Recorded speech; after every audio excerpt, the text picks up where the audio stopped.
그리스도께서 이미 육체의 고난을 받으셨으니 너희도 같은 마음으로 갑옷을 삼으라. 이는 육체의 고난을 받은 자는 죄를 그쳤음이니 그 후로는 다시 사람의 정욕을 따르지 않고 하나님의 뜻을 따라 육체의 남은 때를 살게 하려 함이라. 아멘. 그리스도인의 삶은 세 부분으로 구분할 수 있습니다.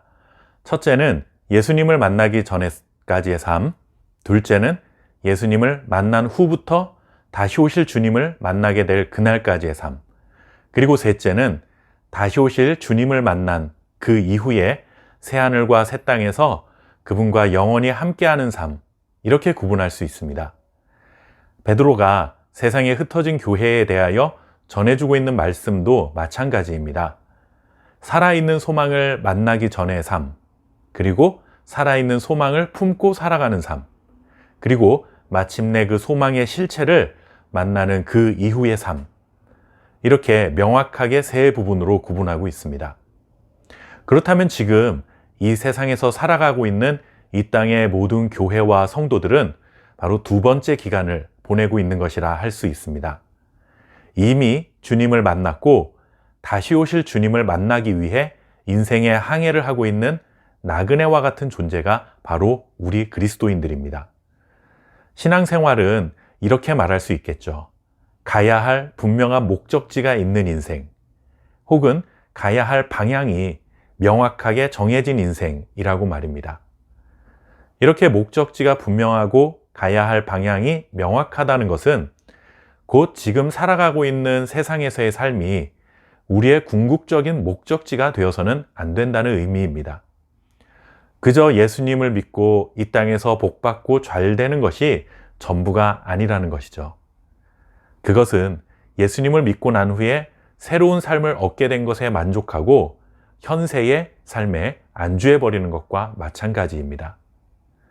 그리스도인으로서 마땅히 걸어가야 할 길을 포기한 삶이며 현세의 마음을 빼앗겨 가야 할 방향을 잃어버린 신앙생활이 되고 마는 것입니다. 이 땅에서의 신앙생활은 곧 여행입니다.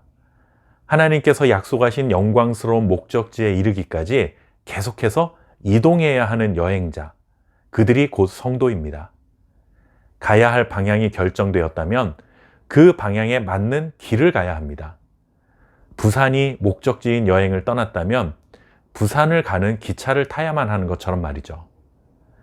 하나님이 약속하신 영원한 하나님 나라가 신앙여행의 종착지라면 그곳을 향하는 길을 걸어가야 합니다. 그 길이 어떤 길입니까? 우리 주님께서 걸어가신 길을 말합니다. 주님께서 너희도 이 길을 따라오면 된다 라고 말씀해 주신 것처럼 친히 이 세상에서 먼저 걸어가신 길이 있습니다. 그것은 바로 고난의 길입니다. 특별히 베드로가 전해주고 있는 고난의 의미는 악을 악으로 대응하지 말고 끝까지 선으로 갚으며 의로운 고난을 받아야 한다라고 하는 것이죠. 영광스럽고 찬란한 그 목적지에 도착하기 위해서는 그런 고난의 길을 피할 수 없다는 사실을 우리는 기억해야 합니다. 예수님께서도 부활하시고 승천하셔서 그 영광스러운 하나님의 보좌 우편에 앉아 계신 것을 우리는 믿습니다. 그런데 예수님께서 그 자리에 가시기까지 걸어가셨던 길은 결코 영광스럽고 찬란한 길이 아니었습니다. 사람들에게 조롱받고 무시당하고 배신을 당하신 고난의 길을 통과해서 비로소 그 영광의 자리에 앉으신 것입니다. 그렇다면 우리도 예수님을 다시 만나기 위한 그 목적지를 향해 여행을 떠났다고 한다면 주님이 걸어가신 고난의 길을 피해서는 안 되는 것이죠.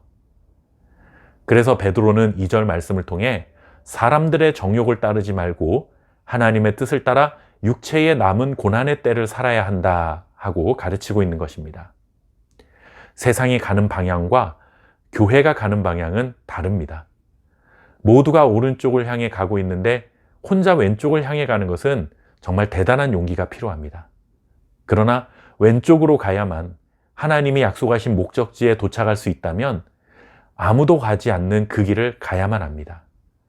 세상 모든 사람들이 나를 이상하게 여긴다고 갑자기 방향을 돌려 오른쪽을 향하면 잠깐은 마음이 편해질지 모르겠지만 영원한 소망의 항구에는 절대로 도착할 수 없습니다.